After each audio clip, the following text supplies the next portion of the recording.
The Empire of Money. The camera drifts through a fog-draped London dawn. The faint chime of Big Ben echoes across the Thames as golden sunlight glints off the Bank of England's Stonewall. There was a time when Britain didn't just rule the seas, it ruled the money.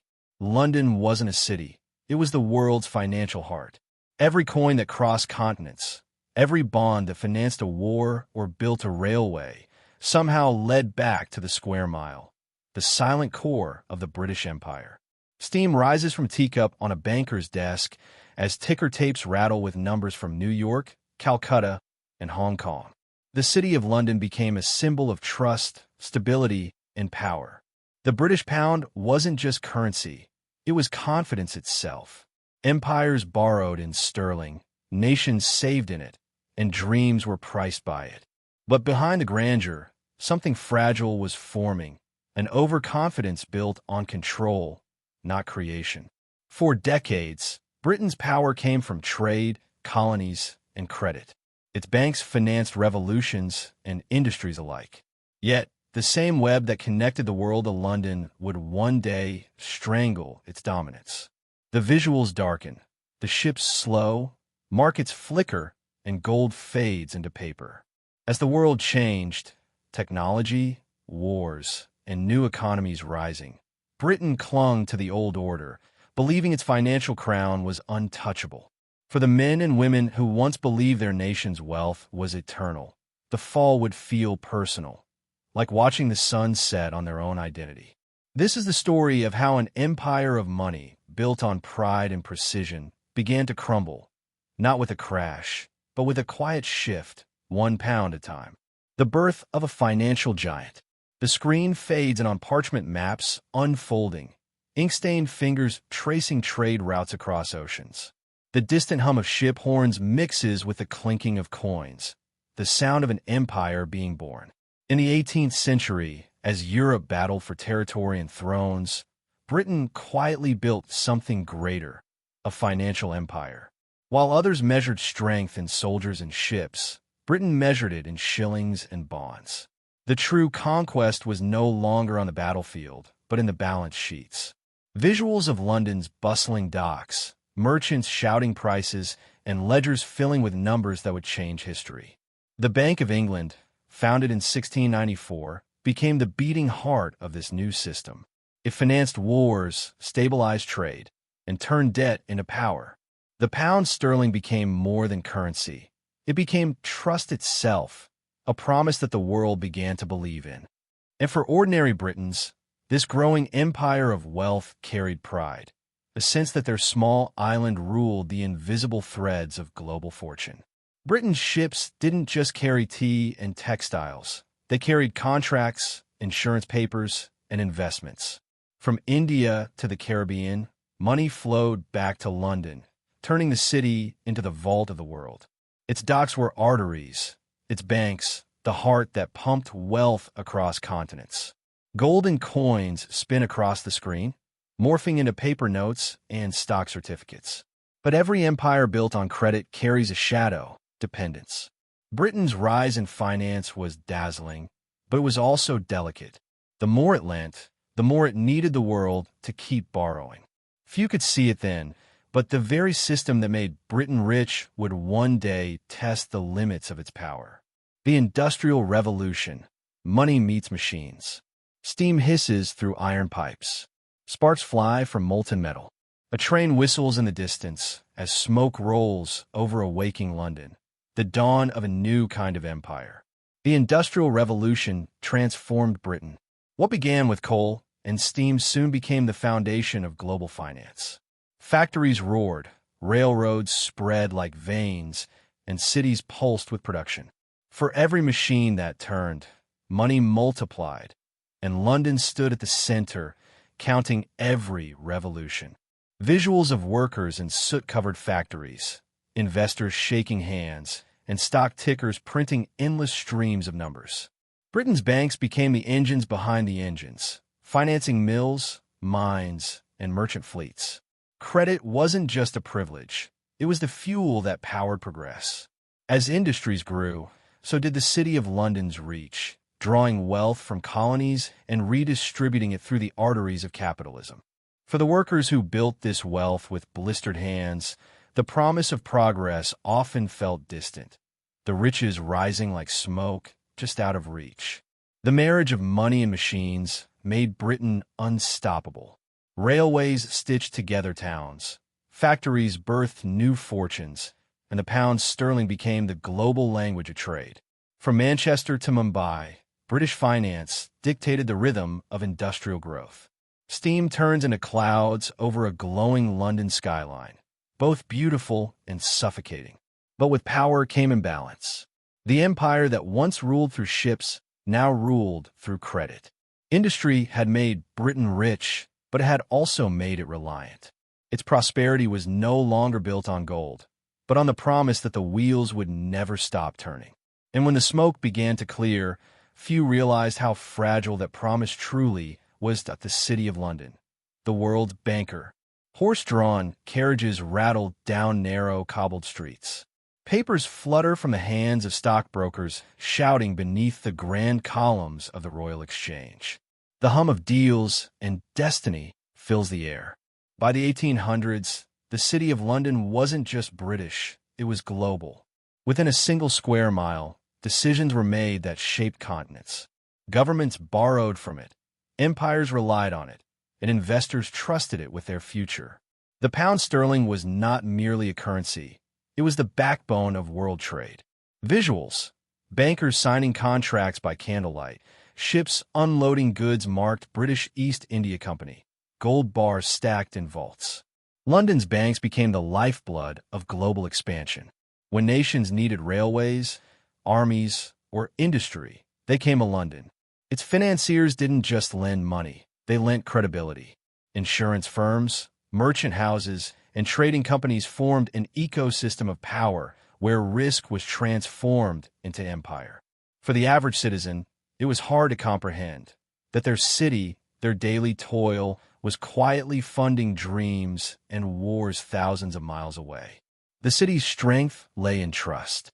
Every signature on parchment, every pound exchanged, rested on faith that Britain's word was as good as gold.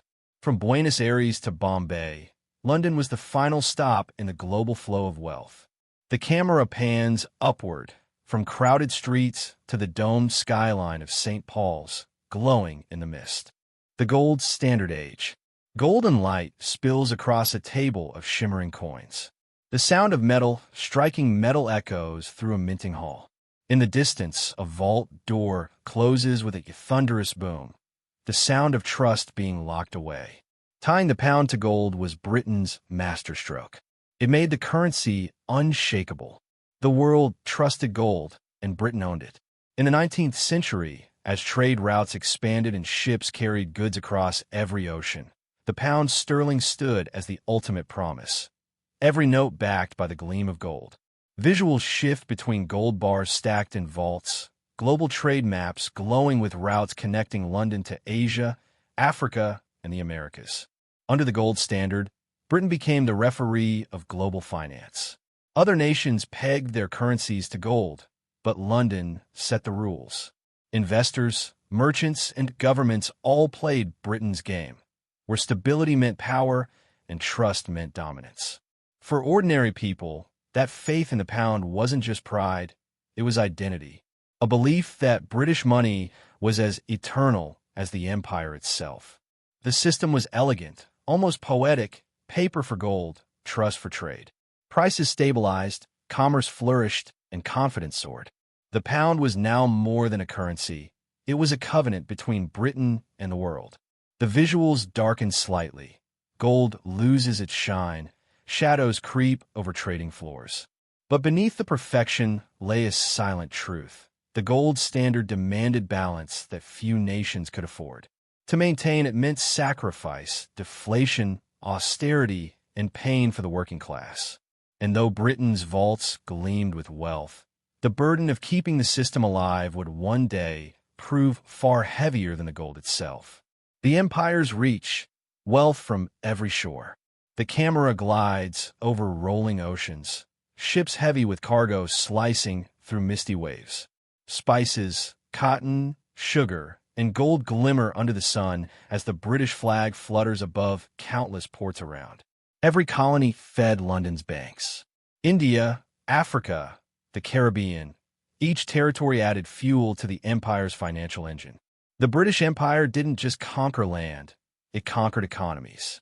Every shipment, every contract, every ounce of profit flowed back to the City of London. Visuals shift to crowded ports. Indian merchants weighed down with textiles, African miners hauling gold, Caribbean workers cutting sugarcane beneath the tropical sun. Britain's colonies became its balance sheet, sources of raw material, labor, and wealth. The East India Company, once a trading firm, evolved into an economic empire of its own. Behind every pound earned in London lay the sweat of millions across distant shores. For countless people under British rule, empire meant endurance, their lives fueling a prosperity they would never taste. By the late 19th century, London's banks held the fortunes of half the planet. Colonial trade made the pound sterling stronger than ever, and Britain's ships carried not only goods, but also the financial systems that bound the world to its will.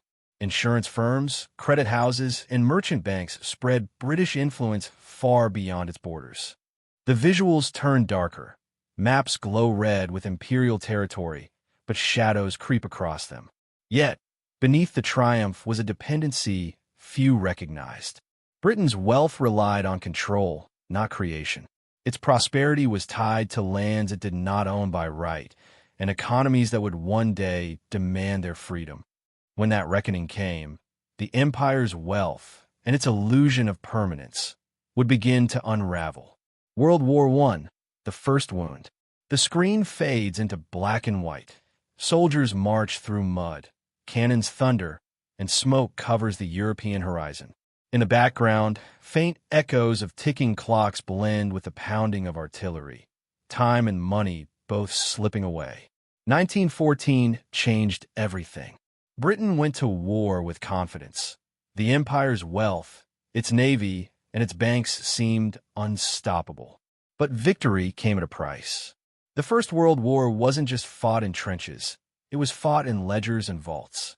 Financing a global war shattered Britain's gold reserves and drained its dominance. Visuals. Gold coins melting into bullet casings. Factory workers laboring under dim light. Government bonds printed by the millions. To sustain the fight, Britain borrowed massively from its colonies, from its people, and for the first time from America. The City of London, once the world's lender, became a debtor. Its gold-backed pound began to wobble under the weight of war. For ordinary Britons, the cost was more than numbers. It was rationed food, lost sons, and a creeping realization that the empire's wealth was not infinite.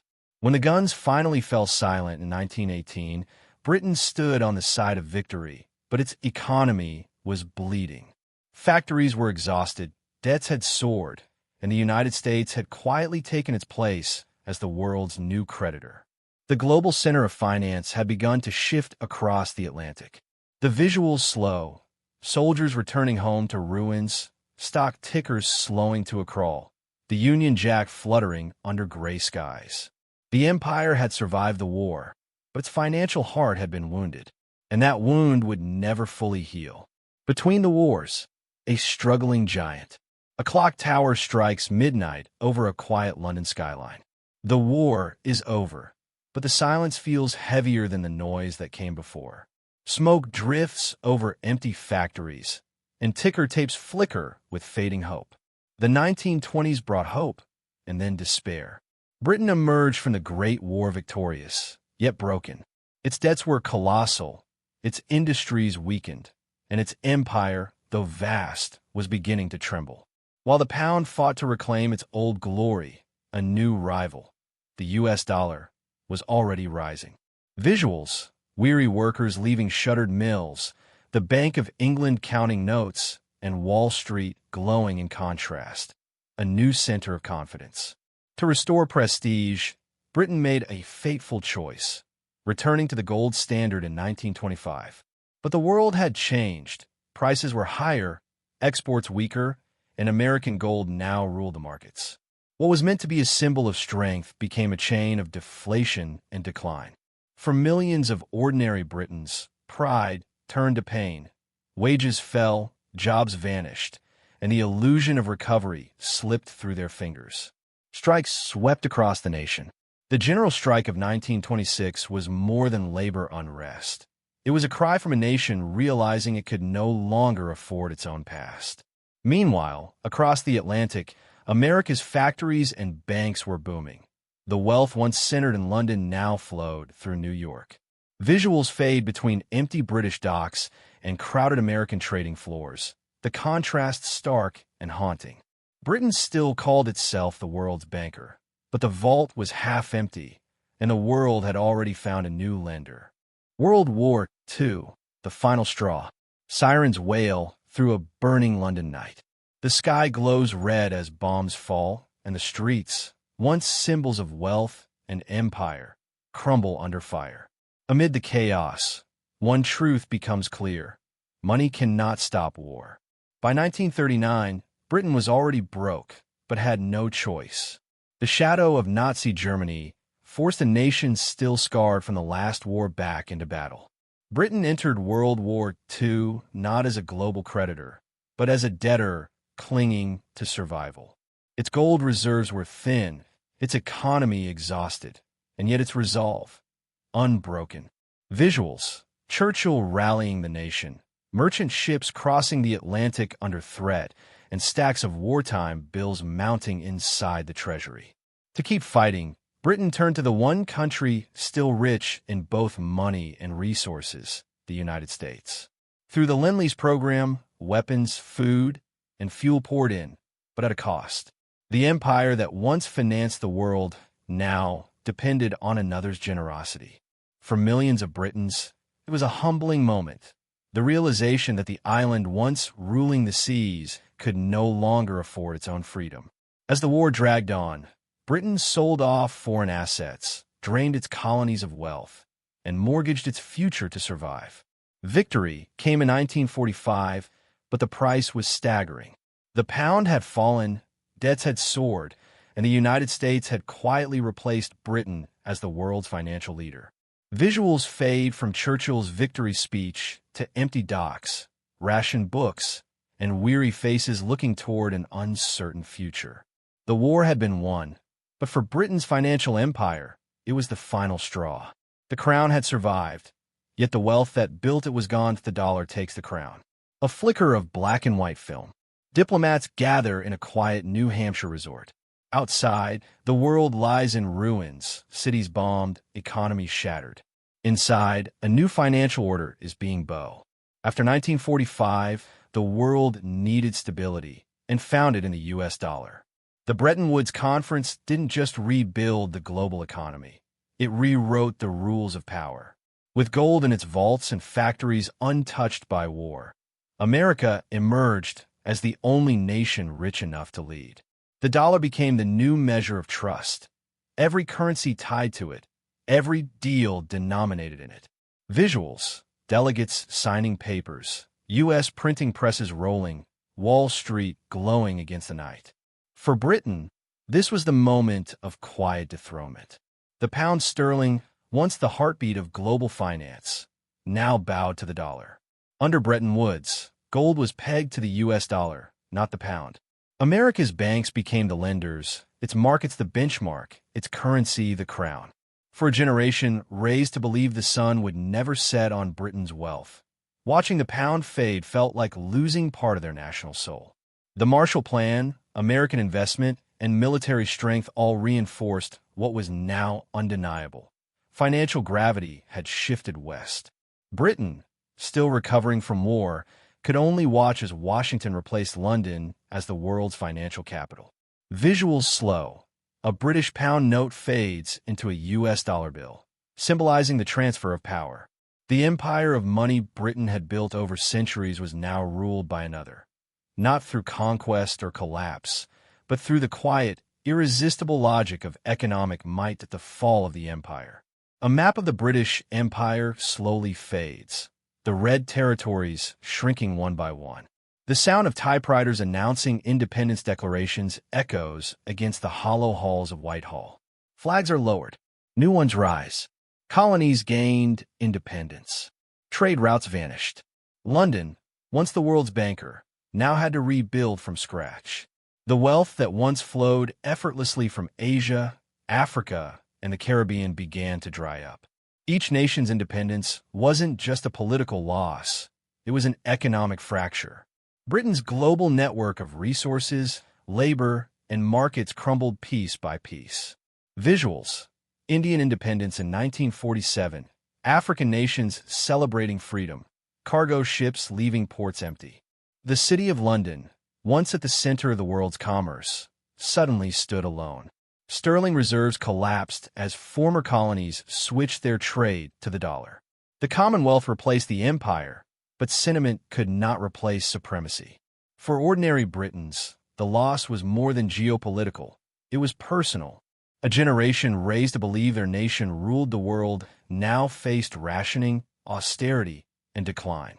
Factories that had once fueled imperial trade struggled to find markets. Exports fell. Imports rose. The pound weakened, and the promise of prosperity gave way to debt.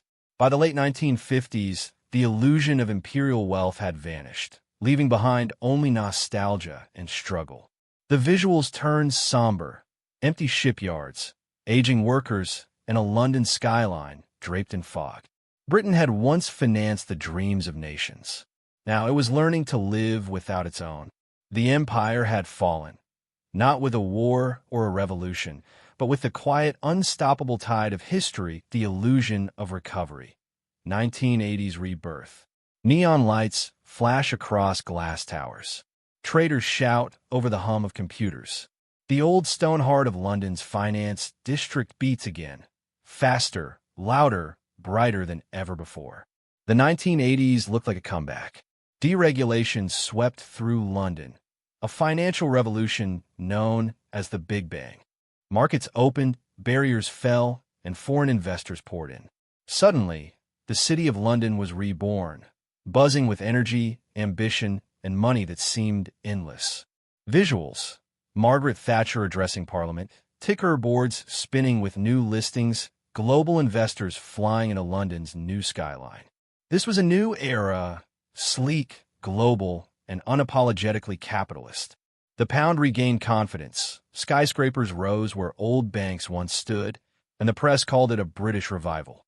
But beneath the glitter, the truth was harder to see. Much of this new wealth didn't belong to Britain. American, Japanese, and European firms were now running the show, using London as a stage for global finance. For many Britons, it felt like hope returning. Jobs revived, optimism rekindled. Yet deep down, it wasn't the same empire their parents had known. The financial boom masked the deeper wounds. Manufacturing was collapsing, inequality widening, and Britain's economic soul quietly changing hands. London thrived, but much of the country struggled. The city was global, but Britain itself was becoming a spectator to its own success. Visuals slow. Champagne toasts on trading floors dissolve into abandoned factories and quiet northern towns.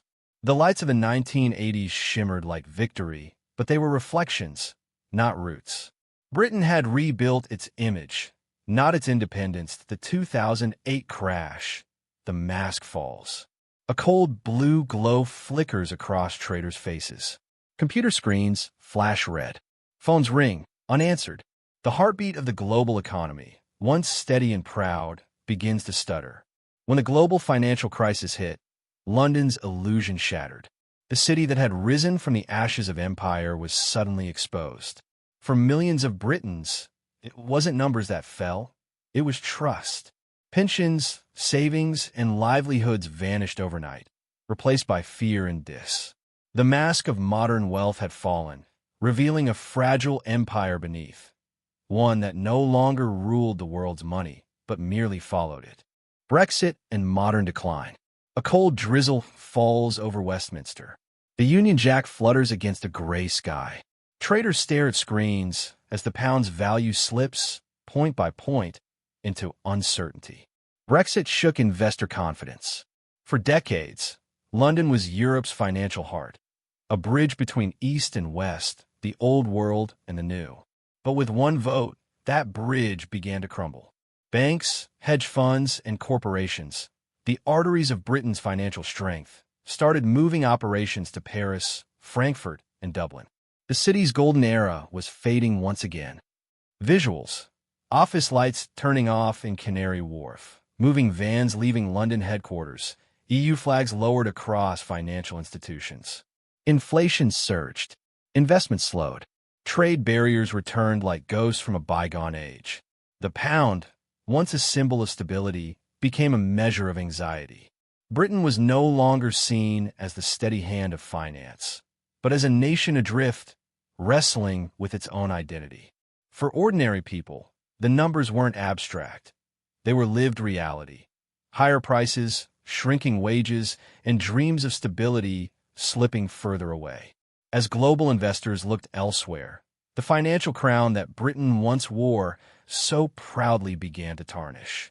The world watched as London, the empire's former banker, struggled to hold relevance in a post-Brexit economy dominated by Wall Street, the Eurozone, and rising Asian markets. Visuals: empty trading floors, inflation headlines, and the pound's sharp dip against the dollar. A century ago, Britain lent money to the world. Now it borrows faith from it, try to reclaim a power that history and its own conclusion, the final question. Rain glistens on empty London streets. Big Ben tolls in the distance, echoing through the mist. Each chime a reminder of time slipping away. Britain once financed the world. Empires rose on its credit. Wars were fought with its gold. From Calcutta to Cairo, from the Caribbean to Canada, every coin whispered of London's might. But today, that empire of money is gone. What remains is a nation searching for its place in a world it no longer controls. Visuals: slow pans over deserted trading floors, fading images of the pound's decline, flickering lights in the city skyline. Financial power was never just about wealth. It was about trust, reach, and belief. And somewhere between the wars, the crises, and the political gambles, that belief faded. Britain's strength was built on confidence, both its own and the world's. Now, both have fractured. For millions of Britons, this loss isn't measured in markets. It's felt in the cost of living, in the shrinking dream of prosperity, in the quiet worry of what comes next. The world has changed. Power has shifted to America, to Europe, to Asia. Yet London still stands, older, humble, but unbroken. The question isn't what it lost, but whether it can adapt, evolve, and rise once more in a world that's moved beyond it.